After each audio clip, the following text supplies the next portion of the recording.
Petrol की कीमत, इस वक्त पेट्रोल की कीमत पिछले 4 साल की सबसे कम सतह पर है। पिछले 50 दिनों में $12 फी बैरल पेट्रोल की कीमतों में आलमी सतह पर कमी वाक़ हुई है। ये $82 से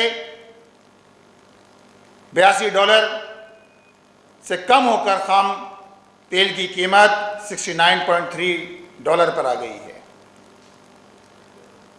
लेकिन आवाम को रिलीफ देने के लिए आप तैयार नहीं हैं। हमारा मुतालबा ये है कि पेट्रोल की कीमत में ₹50 कमी की जाए, फौरी कमी की जाए, आम आदमी को रिलीफ मिले।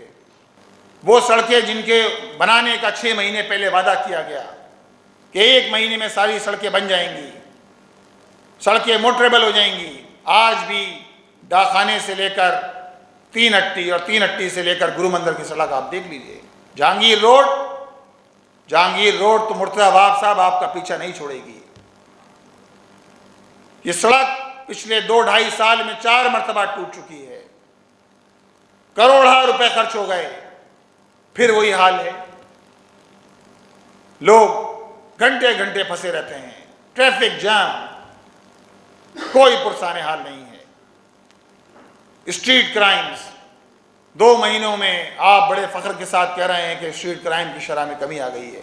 10,000 लोग स्ट्रीट क्राइम का शिकार हुए हैं, और ये वो क्राइम है जो रिपोर्ट हुए हैं। जो क्राइम रिपोर्ट नहीं होते उनकी तादाद तो कई गुना ज़्यादा है। लोग जाते ही नहीं हैं पुलिस के पास क्राइम की रिपोर्ट करवाने, और पिछले साल तो 70,000 क्राइम की ये वारदातें रिपोर्ट की गई थी। आपने 6 कैनाल्स के हवाले से सवाल किया। जमात इस्लामी का मौक़िफ़ बिल्कुल वाज़ेह है, और जमात इस्लामी ने शिकारपुर बाईपास पर आज से कोई 10-15 दिन पहले एहतजाज किया, शिकारपुर बाईपास पे धरना दिया, और ना सिर्फ धरना दिया बल्कि धरना देने पर नाम नहाद सिंध हुकूमत जो 6 कैनाल्स के इस मामले पर जो 6 नहरें निकाली जा रही हैं दरियाए सिंध से, इस पर जो बात करते हैं कि हम वो मुकदमा लड़ रहे हैं, हम नहीं करने देंगे, उन्होंने जमात इस्लामी के रहनुमाओं के ख़िलाफ़ FIR दर्ज की। तो जमात इस्लामी तो अहले सिंध का भी मुकदमा लड़ रही है कि ये कैनाल्स निकालने के नतीजे में अगर सिंध की ज़मीनें खुश्क हो जाती हैं, यहाँ ज़राअत का मसला पेश आता है, यहाँ पानी नहीं पहुँचेगा, और वैसे भी ये टेल एंड है, टेल एंड वालों के लिए वैसे भी मसाइल होते हैं। तो जमात इस्लामी अल्हम्दुलिल्लाह इस मसले पर आवाज़ बुलंद कर रही है, और 15 तारीख को हमने यहाँ सूबा सिंध के तहत एक कन्वेंशन भी रखा गया है कैनाल्स के हवाले से। इंशाअल्लाह ताला वो भी कराची में हो रहा है, तो इसका मुकदमा भी लड़ते रहेंगे, अहले सिंध का भी और अहले कराची का भी इंशाअल्लाह ताला मुकदमा लड़ते रहेंगे। निजकारी के वक्त हुकूमत 1.4 अरब रुपए के इलेक्ट्रिक को सब्सिडी के तौर पे देती थी, रियायत के तौर पे देती थी, लेकिन ये बढ़कर 174 अरब रुपए हो गई है ये सब्सिडी जो वफाक देती है कि इलेक्ट्रिक को।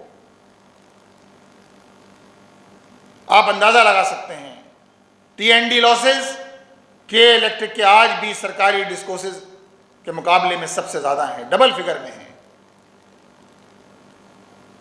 और ये सारी पार्टियां जो वफाक के अंदर मौजूद हैं, मुस्लिम लीग नून, पीपल्स पार्टी, MQM, ये सारी पार्टियां सिवाय लूट खसूट के, अय्याशियों के, वजारतें पकड़ने के, लूट मार करने के, अपने प्रोटोकॉल्स, अपनी अय्याशियां ख़त्म होने का नाम ही नहीं ले रही। और एक मौसूफ को तो वजारत सेहत दे दी गई है उनकी कारकर्दगी की बुनियाद पर कि वो फॉर्म 47 के ज़रिए मुंतखब हुए। वो क्या, उनकी पार्टी के तमाम ही लोग फॉर्म 47 के ज़रिए तो मुंतखब हुए, उनको मुसल्लत कर दिया गया। नेपरा के इलेक्ट्रिक ऐसा शैतानी गठजोड़ है, फिक्स मैच होता है, नेपरा की हेयरिंग होती है, और नेपरा की हेयरिंग में भी किसी पार्टी को कोई पार्टी शरीक नहीं होती, सिर्फ जमात इस्लामी कराची के शहरियों का मुकदमा लड़ रही होती है।